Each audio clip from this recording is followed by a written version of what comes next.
What do you do when your own wife tells your closest friends she regrets ever marrying you, and you hear every word from the other side of the door? How calmly can a man respond when his whole life is turned into a joke, not with shouting, but with a simple decision to let the law speak for him instead? This is how I went from being the bitter, boring husband in her story to the man who chose the perfect day for a divorce.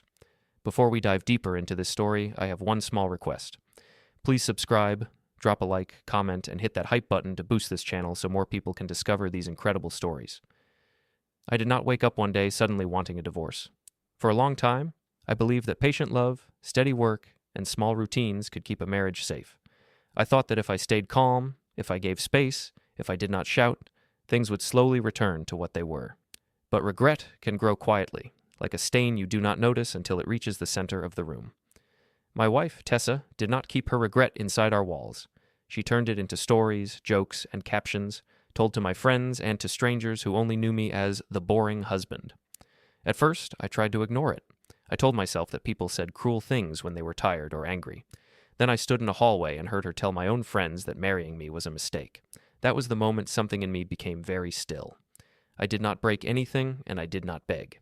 I simply began to write things down, file them away, and wait for the day when my answer would not be a speech, but a signature. My name is Rowan Calder, and the first time I noticed how heavy the word regret felt between us, I was standing at the kitchen sink with my hands in warm, soapy water. Tessa sat at the table with her phone propped against a mug, laughing with two of our friends who had come over.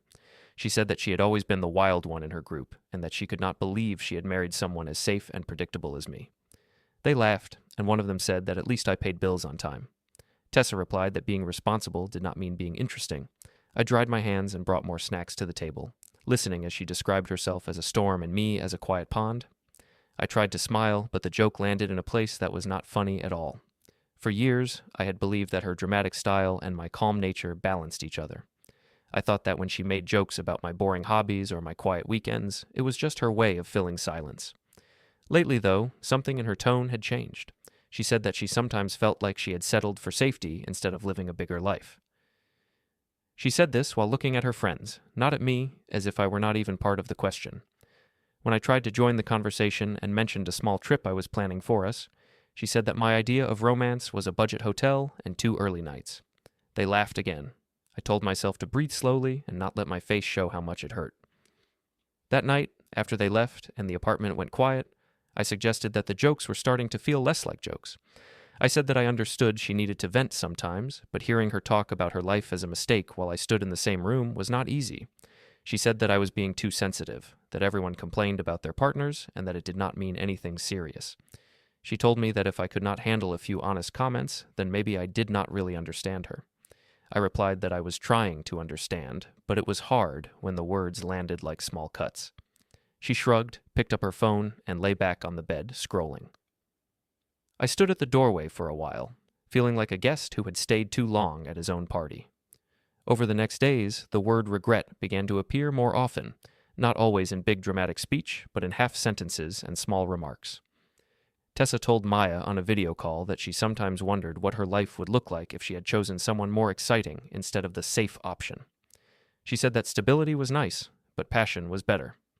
I walked past the bedroom door and heard my name followed by the word mistake, said in a tired, casual voice. It was not shouted, not emotional, just reported as if it were a quiet fact. I stopped for a second in the upstairs landing, listening to the echo of my own life described like a wrong turn on a map. I could have walked in and demanded an explanation, but I did not. I went to the small desk in the corner of the landing and picked up my phone instead. I opened the Notes app and wrote a simple line. Date, time, upstairs call, mention of regret and mistake. I did not add any angry comments. I only wrote what I had heard, in a calm, simple way. Then I locked the screen and placed the phone face down, feeling the weight of that small record more than I expected. For the first time, I was not just feeling hurt, I was quietly collecting it. One evening, my mother, Grace, called and asked how things were at home. She had seen a short post from Tessa online that said something about learning to live with regret and choosing herself. She said that maybe Tessa was just having a hard week and that I might surprise her with a nice dinner or a small trip to remind her why she married me. I told her that I had tried and that I was not against effort. I said that I just did not know how to fix something that was now being performed in front of other people. My father, Daniel, later told me that every marriage went through rough seasons and that men needed to be strong and not take every word so personally. I listened, but I knew they had not stood in a hallway and heard their own marriage described as a mistake. My sister Anya saw another side. She had been at a small family lunch a few weeks before, where Tessa said that she sometimes felt she had picked the wrong life. Anya told me later that it had not sounded like a joke to her at all. She said that the way Tessa spoke about regret felt like she was already imagining a future without me. I told Anya that I did not want anyone fighting on my behalf. I said that if something serious needed to happen, I would handle it through the right paths, not through shouting matches at family tables. At night, the bedroom changed its shape. We still slept in the same room, but there was a space between us that did not come from the size of the bed. Tessa lay on her side, her face lit by the phone screen, her fingers moving quickly. Sometimes I heard the soft voice of Maya through the speaker, listing possibilities, telling her she deserved more. I lay on my back, staring at the ceiling, listening to words like settled and wrong choice floating in from the edge of the mattress. When it became too much, I would quietly get up and stand at the window overlooking the street, watching the streetlights paint the parked cars with dull orange lines. One night, as I stood by the window, I felt my phone buzz in my pocket. I pulled it out and saw a small notification glide across the screen. It was a calendar reminder I had set without much thought a while ago. Old Pier, 4:25 p.m. The Old Pier was a place near the river where I sometimes went to think when everything felt too loud. The reminder felt like a message from my past self, asking if I still remembered how to step away and breathe. I did not open it or change it. I just watched the words glow for a few seconds and then fade. Later, when I lay back down, another text preview appeared at the top of my screen. It was from Tessa, sent to someone else, and it said that she had told a couple of people she regretted being so safe with her choice of partner. My name was not written there, but it did not need to be. I turned the phone face down, feeling my chest tighten and then slowly loosen. I understood that regret was no longer a word she tested in private. It was now a label she used on me, in messages, and in conversations where I was not meant to hear. As the room fell quiet again, I realized that this was the first time I was not only hurt by her words, but also completely sure I needed to remember them exactly as they were, for a day that had not yet arrived but was slowly walking toward us. At work the next morning, everything looked the same, but it felt different to me. The open-plan office, the rows of desks, the familiar hum of computers and soft-talking, all of it seemed a little sharper, like someone had turned up the light. I sat down at my station, logged in, and tried to focus on the usual tasks. Password resets, printer issues, small software problems, simple things I could fix with clear steps. I told myself that here, at least, problems had instructions. You followed the process, and something worked again. At home, there were no clear buttons to press. I managed to get through the first hour without thinking about Tessa's words too much. Then a coworker rolled his chair over to my desk, his phone in his hand and a half-smile on his face. He asked if I had seen my wife's new post. I said that I had not checked social media yet today. He turned his phone so I could see the screen. There was Tessa's profile, one of those carefully posed photos where she looked off into the distance. The caption underneath talked about living with regret and learning to choose herself after years of feeling unseen. She wrote that she had spent too long with someone who only offered safety and not passion. She ended with a line about not wasting any more time on the wrong story.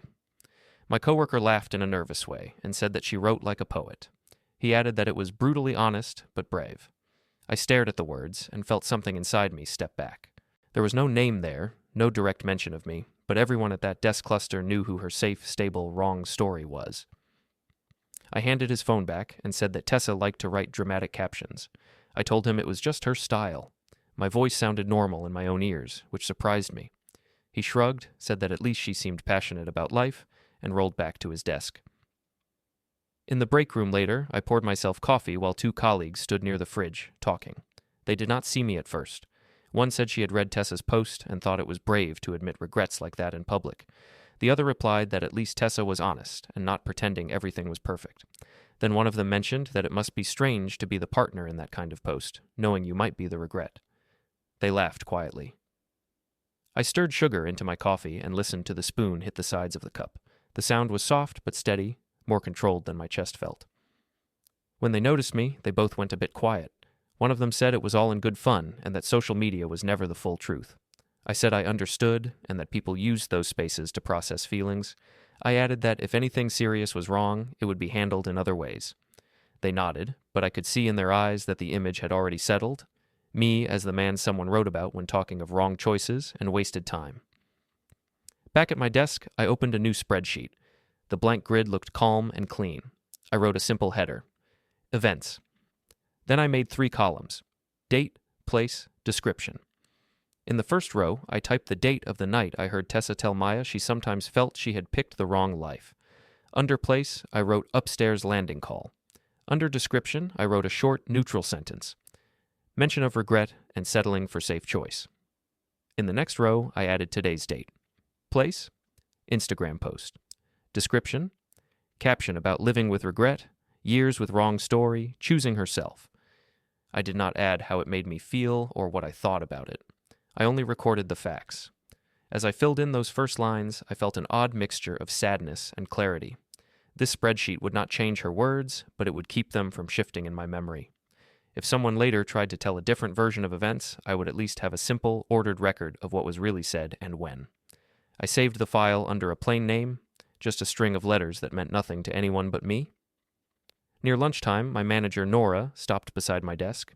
She asked if I had a minute to talk. We stepped a little away from the row of computers, toward the corner near the window. She said she had overheard some jokes in the break room and wanted to check if I was okay. She asked if the comments about my wife's posts were bothering me. I told her that I appreciated her asking. I said that things at home were complicated, but that I did not want to make work part of that mess. I explained that as long as I could focus and do my job, I preferred to keep my private situation quiet. She watched me for a moment, and then asked if I was sure I did not want to log anything formal about teasing or harassment. I replied that if that ever became necessary, I would speak to her directly and ask for the proper process. I said that for now, I just wanted to know that if something did cross the line, there was a clear way to handle it. She nodded and said that there always was, and that staying calm and using the process was the best way. When she walked back to her desk, I returned to my screen and added another line in my spreadsheet. Short talk with manager, asked about teasing, confirmed future proper channels. By the afternoon, the atmosphere at work felt different. Each time my phone buzzed, I wondered if it was another indirect reminder that my wife's regret had become public entertainment. I tried to stay focused on the tickets in front of me. One user could not connect to the printer. Another had forgotten a password. Small issues, clear answers. In between calls, I glanced at my spreadsheet and saw the beginnings of a map. Not of my feelings, but of her choices. Around 3 o'clock, a group chat notification popped up on the corner of my screen. It was the work social chat, where people planned small outings and shared links. Someone had posted a screenshot of Tessa's caption and added a joking line. "Your wife is wild, man. Respect." A few laughing emojis followed. Another person replied that she seemed like she was ready for a new chapter. No one asked how that new chapter might affect the man sitting at the help desk 2 rows away. I stared at the chat window for a moment, then muted the conversation. I did not reply. Instead, I opened my calendar view. A small entry sat there, one I had created earlier and almost forgotten. It was titled, Library Corner 11:50 a.m., Meeting Personal. I had set it during a moment when my mind felt too crowded, and I needed a reminder that there were quieter spaces than this. I had not gone to the library that day, but the words on the screen still stood, Meeting Personal. As I watched the group chat messages stop moving, my phone buzzed on the desk. The screen lit up with a double signal, the muted group chat ping, and the calendar reminder appearing at the top at the same time. The reminder slid across. Library Corner 11:50 a.m., Meeting Personal, even though the time had already passed. It was like a delayed echo of my own thought. I let it sit there for a moment before dismissing it. My coworkers joked a few desks away, still talking about how brave it was to live openly with regret. I closed the chat window, saved my spreadsheet, and leaned back in my chair. The hook, the message, the reminder were all clear now. My public image had begun to bend under her story, but my records were straight and calm. I understood that I could not stop her from speaking, not in bars or posts or group chats. What I could control was how clearly I remembered, how carefully I wrote, and which quiet corner I would choose when the time came to decide what to do with a marriage turned into content. The night at the bar started like a normal plan that had gone a little wrong. It was supposed to be a simple catch-up with my old friends from college, the group that knew me before I was a husband or a father, before my life became something that could be turned into posts and captions. Tessa had asked if she could come along. She said it would be nice to see everyone again and joked that someone had to make the evening interesting. I told her she was welcome. Part of me hoped that if she saw me with people who liked me, it might remind her of who I was before the word regret joined our marriage. When we entered the bar, the air was warm and filled with music and low light. The place smelled of fried food and citrus from the drinks. At a table near the back, my friends were already gathered. Eli was there, the friend I had known since we were 19, now with a sharper haircut and louder clothes than before. He stood up when he saw Tessa, his face brightening in a way I had not seen when he looked at me. He hugged her first, then clapped me on the shoulder. Others joked that it had been too long and that we were all getting old. I smiled and tried to feel normal. We sat down, and it did not take long for the attention to shift. Tessa slid into the seat between me and Eli, but her body angled more toward him. She began telling stories from the past few years, choosing moments that showed me as cautious or dull. She told them how I liked to spend weekends fixing things around the apartment, watching old movies, taking our son to the park. She said it with a tone that made those things sound small. Someone laughed and said that at least I was consistent. Tessa answered that consistent was one word for it, and that another word might be safe. The word safe had a new flavor now. It no longer meant secure, only boring. Drinks arrived, and the music grew louder. The talk turned to old memories. They all remembered the version of Tessa who danced on tables at parties, the girl who stayed out until sunrise. She played into that story easily, reminding everyone how wild she used to be before, as she put it. Life happened. She gestured toward me with her glass when she said that, as if I were the symbol of life turning into something heavier. I laughed softly to keep the tension down, but inside the sound felt hollow. At one point, someone asked how married life was going. It was a simple question, the kind people always ask without thinking. Tessa looked at her drink for a moment, then said that marriage was complicated. She said that she had made choices years ago that seemed right at the time, but that now she sometimes wondered if she had chosen the wrong story. She did not look at me when she said it. Instead, she looked at Eli. My friends shifted in their seats, some smiling weakly, some looking away. I felt the air press against my chest again, but I kept my breathing slow. I went to the restroom, more to get a moment alone than because I needed it. The hallway leading there was narrow and a bit darker than the main room. As I washed my hands, I heard laughter from the table carry faintly down the corridor. On my way back, I slowed near the corner where the hallway opened into the main area. I could hear their voices more clearly there. I stayed just out of sight, still in the shadow of the wall. Tessa's voice rose above the others. Not in anger, but in a bright, honest tone. She said that if she had known then what she knew now, she might never have married someone like me. She said that I was kind and steady, yes, but that she had chosen safety over passion and now lived with that regret every day. She told them she sometimes looked at her life and felt like she had picked the wrong partner in the biggest decision of her youth. I heard my name used as an example of the wrong choice. I stood very still, one hand on the cool wall, the other in my pocket around my phone. My first instinct was to step out and tell her to stop, to ask her why she was telling my oldest friends that I was a mistake, but I stayed where I was, breathing carefully. I pulled my phone from my pocket, unlocked it with a slow movement, and opened the voice recorder. My thumb hovered for a second, then pressed the button. I did not change my breathing or shift my weight. I simply let the small device in my palm catch the sound of her voice as she told them that she regretted marrying a man who only offered stability, not excitement. She went on, saying she felt like she had wasted years trying to be happy with a life that never truly fit her. She hinted that maybe, in another version of her story, she would have chosen someone more like Eli. The table reacted with nervous laughter. Someone said she was being too hard on me. She insisted she was just being honest. The word honest, in that moment, felt like another small cut. I watched my own reflection in a small frame picture on the hallway wall, a ghost standing between the bar and the bathroom. When she paused to sip her drink, I stopped the recording, saved the file, and gave it a plain name with just the date and time. I did not label it regret speech or proof. I just named it something only I would recognize. Then I slipped the phone back into my pocket and walked out from the hallway like I had heard nothing. When I returned to the table, the mood shifted a little. Some friends looked at me with a kind of soft pity, others with discomfort. Eli's eyes slid away from mine. Tessa smiled brightly and asked if I was okay, in a tone that suggested nothing unusual had been said. I said I was fine and sat down. My voice sounded calm. Inside, there was only a quiet space, the same still place that had opened up when I first heard her use the word regret about our marriage. Later, someone suggested a toast. One of my friends stood up, holding his glass high. He said they should drink to second chances and to not wasting any more time living the wrong story. It was a careless sentence for him, just a line that matched the mood Tessa had shaped. People laughed and raised their glasses. Someone pulled out a phone and started recording a short video, wanting to capture the moment for social media. Tessa leaned into Eli, her shoulder pressed against his arm, her face turned toward the camera with a wide smile. The phone's camera light switched on, casting a brief, harsh glow over our table. The person recording asked everyone to say something about second chances. Tessa declared that she was done living with regret and ready to choose herself, no matter who did not like it. The group cheered. I lifted my glass slowly, my face half lit by the phone's glare. I did not try to smile widely. I just raised the drink and looked straight ahead, even as I understood that this clip, like her words, would travel far beyond this bar. As the recording stopped and the light went off, the sound around us returned to normal. But inside that brief silence, I understood something important. I could not stop her from telling the world she regretted marrying me.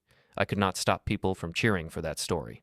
What I could do was remember every detail, keep my own record straight, and decide, on a day of my choosing, how I would answer her regret. The family birthday dinner came 2 weeks after that night at the bar, and by then the word regret had already spread farther than I wanted to admit. Tessa's post about not wasting more time on the wrong story had gathered plenty of likes and supportive comments. Some of those names belonged to people who would be sitting at that long table with us. I told myself that maybe, in front of parents and siblings and our son, she would soften the story, or at least keep it smaller. I was wrong. The restaurant was busy, full of overlapping conversations and clinking cutlery. Our group had a long table near the back, decorated with balloons and a small stack of gifts. I arrived with Tessa and Liam, carrying the present for the birthday relative and trying to keep my breathing steady. Tessa walked ahead, greeting her parents with energy that filled the space. I followed with Liam's hand in mine, feeling like an extra in a scene already scripted. My mother, Grace, waved from the middle of the table, and my father, Daniel, gave me a small nod that meant many things he did not say out loud. We sat down, with Tessa between her friend Maya and one of her siblings, and me closer to my parents and Liam. That distance was not an accident. As menus were passed around, Maya pulled out her phone and showed Tessa something on the screen. They laughed, and I caught the words second chances and wrong story floating across the table. I focused on helping Liam choose his meal, asking which pasta he wanted, checking if he was okay with the noise. He said he was fine, but his eyes stayed close to me. When the food arrived, the conversation grew louder. Stories from childhood were shared, jokes about getting older, comments about work and holidays.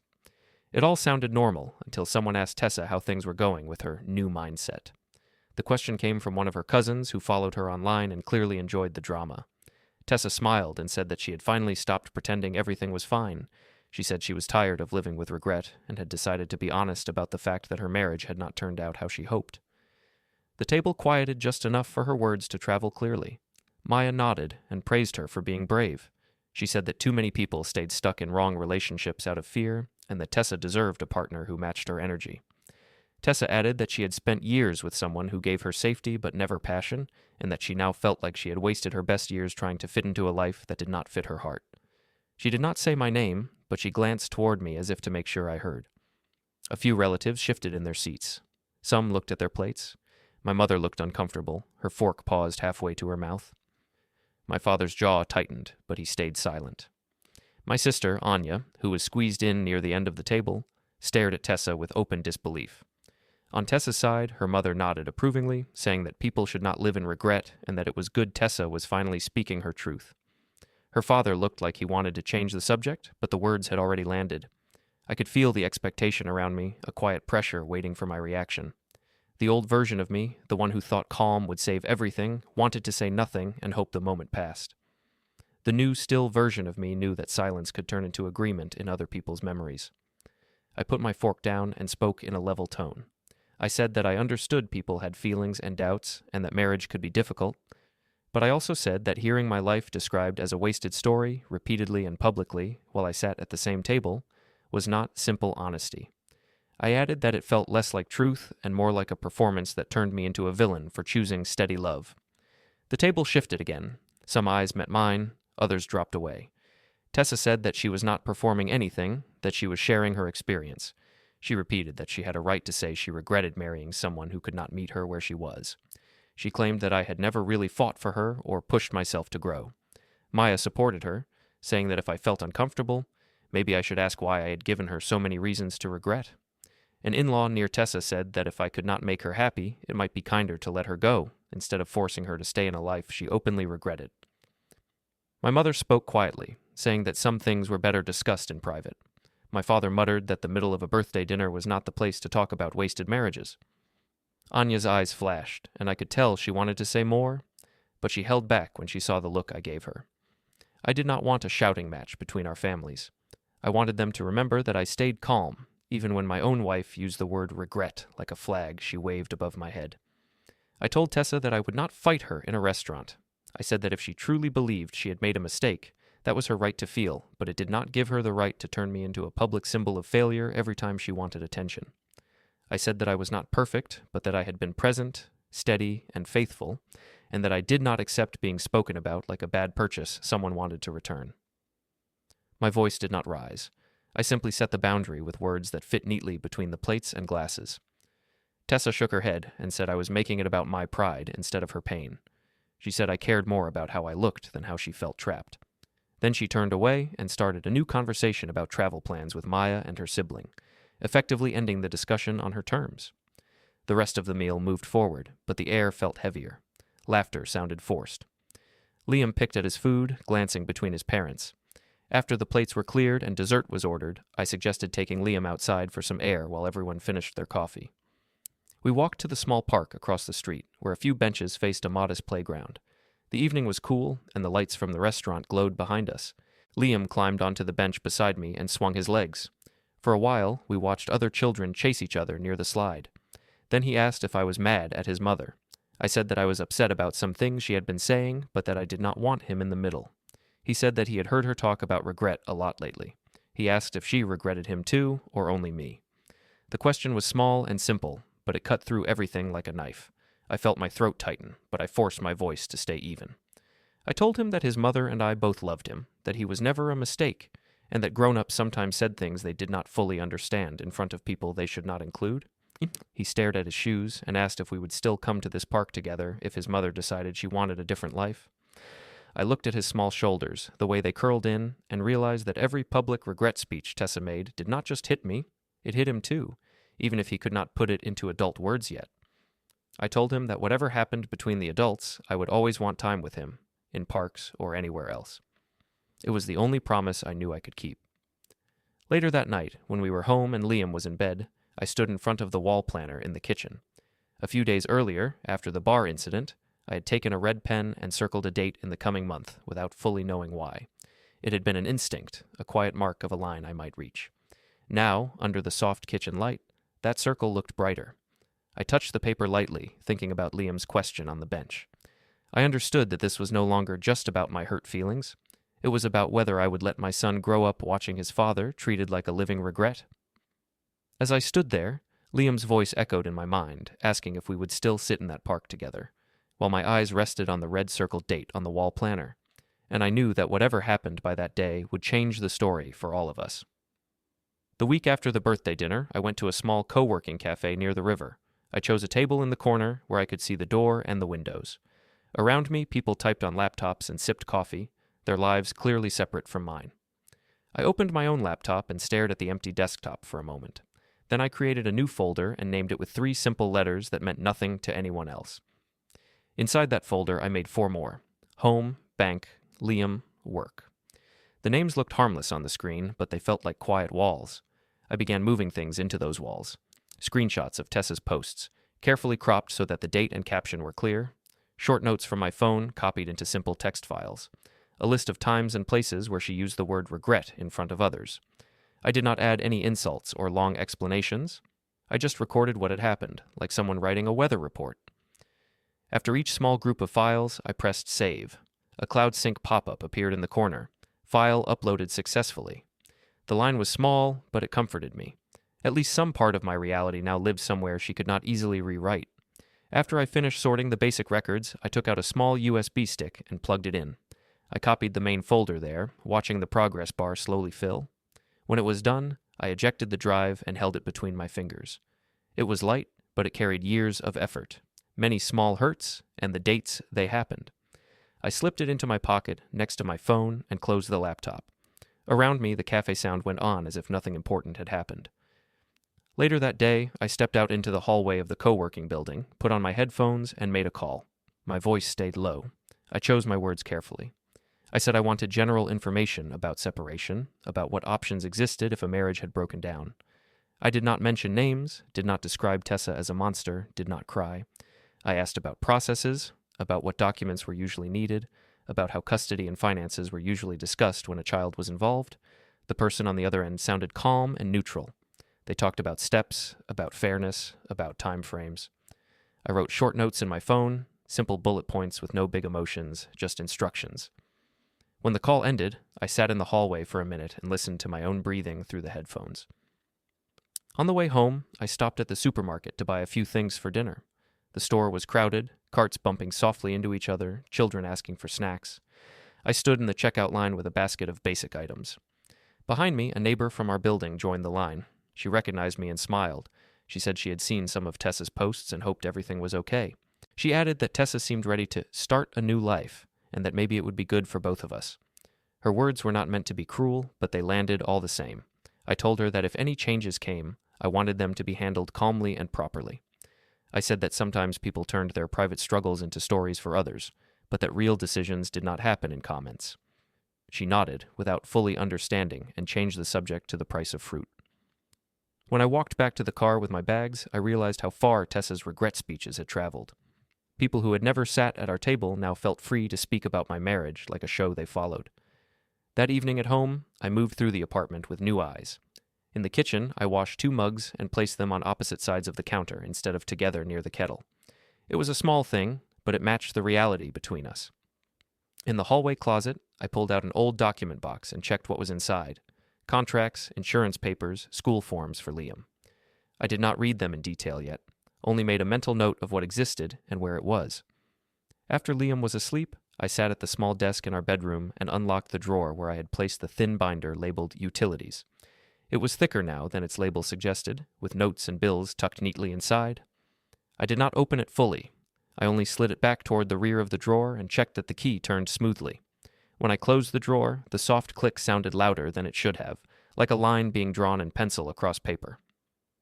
Tessa came into the room a little later, phone in hand, face lit by the screen.